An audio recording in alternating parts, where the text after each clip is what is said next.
Shalom frères et sœurs. Aujourd'hui nous vous partagions ce témoignage d'un frère qui a été visité par l'ange Gabriel. S'il vous plaît, écoutez ce témoignage jusqu'à la fin et vous comprendrez que le Seigneur Jésus-Christ nous aime tellement, et il est prêt à être à nos côtés si nous le cherchons véritablement. Ma sœur Rachel et moi avons été confrontés à beaucoup de persécutions, de procès et d'accusations. Ils ont été si terribles qu'on peut juste vouloir abandonner. Alors j'étais allongée sur mon lit, pensant à tout, et me sentant déprimée. En effet, la Bible nous dit que tous ceux qui veulent vivre pieusement en Jésus-Christ seront persécutés. Mais en tant qu'humain, je me sentais mal et découragée. J'étais face au mur et j'ai alors senti une main me toucher. Je n'ai pas été surpris mais je me suis sentie en paix. La main était douce et douce. Quand je me suis retournée, j'ai vu un visage très familier brillant de gloire. C'était l'ange Gabriel. C'était la 3e fois que l'ange Gabriel me rendait visite. Il était si glorieux et majestueux et ressemblait à un prince très riche. Pas étonnant que les gens de la Bible aient été tentés de se prosterner devant les anges lorsqu'ils les voyaient.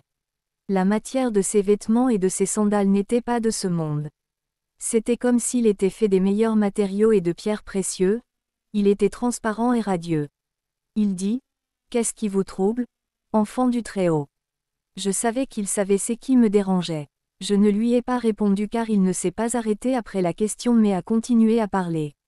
Il a dit : « J'ai un message pour vous, et pour le corps du Christ venant du Père d'en haut. » Soudain, des menottes sont apparues dans sa main et il les a mis, les a verrouillées et a jeté la clé. J'ai été choquée par ce qu'il faisait. Il m'a dit : « Ce que j'ai fait, c'est ce que les enfants de Dieu se font. Lorsque l'ennemi attaque, ils se lient de tristesse, des dépressions et pleurent comme je me suis liée. Ils ont jeté la clé. La clé est la prière. Ne vous inquiétez de rien, mais priez pour tout. N'oubliez jamais que le diable ne cesse jamais de travailler. Soyez sobres, soyez vigilants.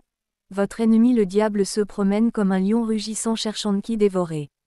Dès que quelqu'un prend le temps de se déprimer à propos de quelque chose au lieu de prier, sachez qu'en même temps, le diable planifiera d'autres stratagèmes contre vous. Par conséquent, lorsqu'il attaquera, vous ne serez pas équipé pour riposter. Le puissant pouvoir de la prière, il dit : « Ne savez-vous pas qu'à votre demande, le Seigneur envoie des milliers d'anges combattre pour vous ? Tout ce que vous avez à faire est de prier. » Lorsque vous priez, beaucoup de choses se produisent dans le domaine spirituel. À ce moment-là, si vous appelez le feu sur un démon, ce feu descend réellement sur lui et le brûle terriblement. Si vous priez pour que les membres du démon soient brisés ou pour qu'ils soient aveuglés, cela se produit sur le champ. Lorsque vous priez, cela arrive. C'est pourquoi le diable déteste quand les enfants de Dieu prient. Jacques 5,16 nous dit que « La prière du juste est d'une grande efficacité ». L'ange a dit : « La prière est une arme très puissante dans laquelle de nombreux chrétiens ont perdu confiance. » Éphésiens 6h10-18, ils ont déposé cette arme et préfèrent céder eux-mêmes. Vous devez savoir que pas une seule fois le Seigneur n'ignore la prière de ses vrais serviteurs. Chacun d'eux atteint son trône. Ce qui manque aux gens, c'est la foi et la patience. La Bible vous dit à ses enfants que les justes vivront par la foi. Jacques 1/6-8 dit qu'ils demandent avec foi, sans douter, car celui qui doute est comme une vague de la mer, poussée et agitée par le vent. Que cet homme ne s'attende pas à recevoir quoi que ce soit du Seigneur. Il est un homme irrésolu, instable dans toutes ses voies. L'ange Gabriel a dit : « Beaucoup de gens pensent que le Seigneur ne veut pas répondre à leurs prières. En fait, le Seigneur n'aime pas que les gens ne demandent rien. Il veut que vous dépendiez totalement de lui comme un petit enfant dépend de son parent. Demandez tout, des plus petites choses aux choses que vous pensez même impossibles. Car à Dieu, rien n'est impossible. Le Père attend toute la journée pour entendre les gens lui demander des choses mais il n'en entend que quelques-unes. Ils vont plutôt chez les sorciers et les devins pour chercher des solutions. Beaucoup de gens pensent qu'il y a une limite aux choses qu'ils peuvent demander. Il est votre Père, demandez pour rien. Si vous avez peur, demandez la paix. Si vous avez faim, demandez de la nourriture. Si vous sentez que vous n'arriverez pas au paradis, demandez-lui de vous aider à y arriver. Demandez le salut. N'hésitez pas, il est votre Père. Il se réjouit de ta paix.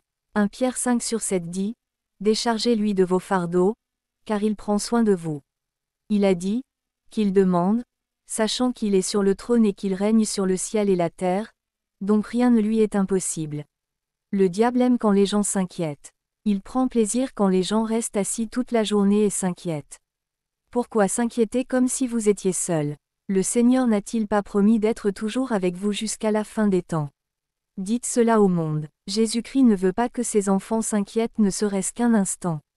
Il veut qu'ils aient l'esprit tranquille, la joie et le bonheur. Jean 14h27 dit, « Je vous laisse la paix, ma paix je te donne. Je ne vous donne pas ce que le monde donne. Ne laissez pas votre cœur se troubler et n'ayez pas peur. » L'ange dit, « Lève-toi et détruis les mensonges du diable. » De nombreuses personnes vivent sous l'oppression du diable. Satan a menti à beaucoup de gens en leur disant que le Seigneur aime quand ils s'inquiètent.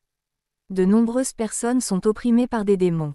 Cela arrive particulièrement aux nouveaux convertis. Le diable murmure tant de mensonges dans leur esprit. Il met également tant de doutes sur le Seigneur dans leur esprit. Dites-leur de prier et de demander le baptême du Saint-Esprit. Le voyage des enfants de Dieu serait bien meilleur s'ils priaient. Ils connaîtraient alors les plans du diable et ne seraient pas pris au dépourvu. Priez matin, midi et soir, ne cessez jamais de prier. C'est le message que j'ai reçu du Seigneur notre Dieu, votre Père céleste. Je vous quitte avec la paix et la joie du Saint-Esprit venant du Père. Il a souri d'un très beau sourire puis a disparu comme ça. Cela ne m'a pas fait peur car j'ai appris que les êtres spirituels sont différents des êtres physiques.